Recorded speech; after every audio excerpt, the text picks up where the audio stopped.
অমিতা ছিঙিছোঁ, পৰিণত হৈছে, অলপ অলপ পকিবলৈ লৈছে।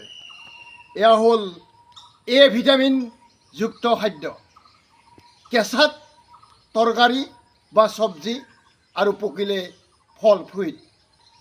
এয়া ফ্ৰেণ্ড দেখিছে, এয়া হ'ল অমিতা। এনেকুৱা সুস্বাদু খাদ্য য'ত কেঁচাত চব্জি পকিলে ফল। এয়া ফ্ৰেণ্ড চাওক, এয়া হ'ল আছাম পাপায়া। ফ্ৰেণ্ড দেখিছে, আপোনালোকে অমিতা ৰোপণ কৰিব, তেতিয়াহ'লে নিজৰ বাগিচাত আপোনালোকে অমিতা ৰোপণ কৰিব আৰু ইয়াৰ পৰা আপোনালোকে চব্জি বা তৰকাৰী খাব পাৰিব আৰু ফল হিচাপেও আপোনালোকে গ্ৰহণ কৰিব পাৰিব। এয়া চাওক, এয়া আমাৰ ঘৰৰ গাছত লগা অমিতা। ধন্যবাদ ফ্ৰেণ্ডছ।